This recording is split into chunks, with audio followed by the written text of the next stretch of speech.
Bonjour à tous. Alors dans cette vidéo, je vais revenir sur plusieurs Padlet qui ont attiré mon attention et qui ont fait écho à ma pratique.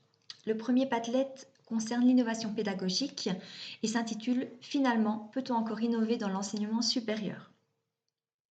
Ce post-it, il m'a particulièrement parlé parce qu'il remet en question une idée assez répandue selon laquelle l'innovation pédagogique serait forcément liée à la nouveauté ou à l'introduction de dispositifs entièrement nouveaux. Dans ma pratique et notamment dans des cours à dimension corporelle, je me reconnais beaucoup dans cette idée d'innovation, mais plutôt dans le sens d'adaptation permanente. Pour moi, enseigner, ça ne consiste pas à appliquer une méthode figée et chaque année utiliser la même méthode, mais vraiment à ajuster sans cesse mes propositions pédagogiques en fonction des groupes, des dynamiques relationnelles, du niveau d'engagement des étudiants ou encore de l'état émotionnel du groupe. Il s'agit donc de m'adapter d'année en année en fonction du groupe d'étudiants, mais également de semaine en semaine. L'innovation peut aussi prendre une forme plus discrète. Ça peut être modifier une consigne, transformer un temps de verbalisation ou ajuster le cadre d'une activité corporelle. Ce sont souvent ces micro-ajustements qui permettent de maintenir le sens des apprentissages et le plaisir d'enseigner. J'ajouterais que cette adaptation constante, elle permet aussi de soutenir l'engagement actif des étudiants, en particulier dans des dispositifs où le corps est impliqué. Innover dans ce cadre, c'est parfois oser ralentir, laisser plus de place à l'expérience vécue, au ressenti, plutôt que de chercher à multiplier les outils ou les dispositifs. Ça rejoint aussi l'idée que l'innovation peut aussi consister à redonner de la valeur à des pratiques simples mais profondément signifiantes. Le deuxième Padlet s'intitule Le partage et la co-construction des innovations. Il est expliqué que lorsqu'un enseignant met en place une innovation, il est essentiel qu'il la partage avec ses collègues pour favoriser l'inspiration mutuelle et permettre des retours constructifs pour faire évoluer la pratique. Dans mon enseignement, je constate que les innovations pédagogiques prennent tout leur sens lorsqu'elles sont discutées, partagées et mises en réflexion avec d'autres enseignants, donc avec mes collègues.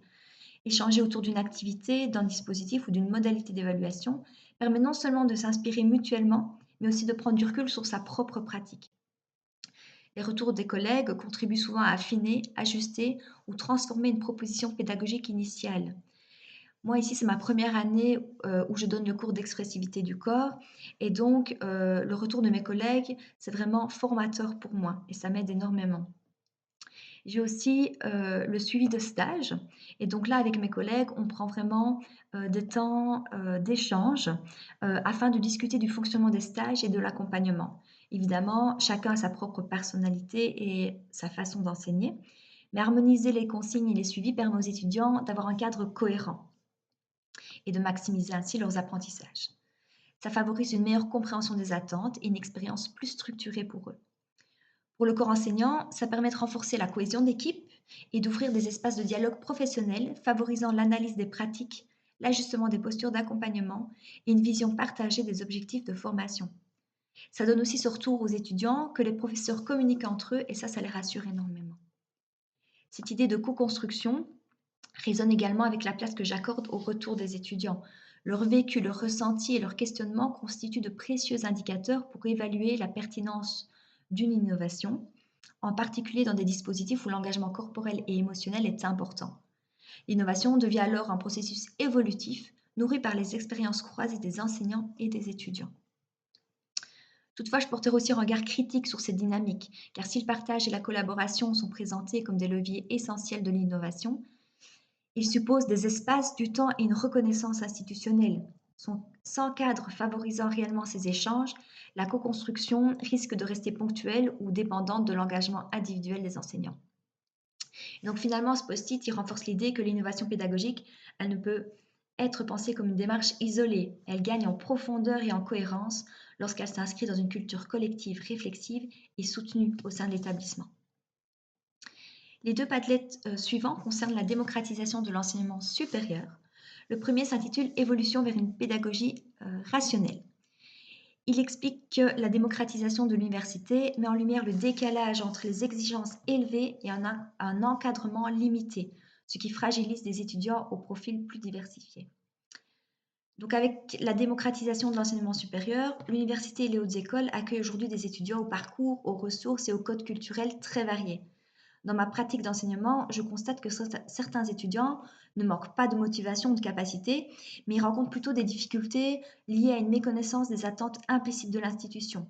la manière d'étudier, de s'engager dans les apprentissages, de comprendre ce qui est réellement attendu d'eux.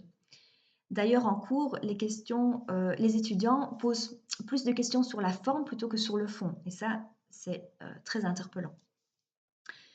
L'idée d'évoluer vers une pédagogie qui forme plutôt que de sélectionner fait donc fortement écho à ma pratique. Dans mes cours, ça se traduit par une attention particulière portée au cadre, à la progressivité des apprentissages et à l'accompagnement des étudiants, notamment dans des dispositifs où l'engagement corporel et personnel est très important. Ici aussi, je porte un regard critique sur cette évolution, car si la pédagogie devient plus explicite et plus accompagnante, elle ne peut pas pour autant supprimer toute exigence ni toute responsabilité de l'étudiant. L'enjeu va être de trouver un équilibre entre accompagnement et autonomisation afin d'éviter une forme de surprotection qui pourrait freiner le développement de compétences professionnelles et réflexives. Finalement, ce post-it il souligne que la démocratisation de l'enseignement supérieur implique une transformation profonde des pratiques pédagogiques.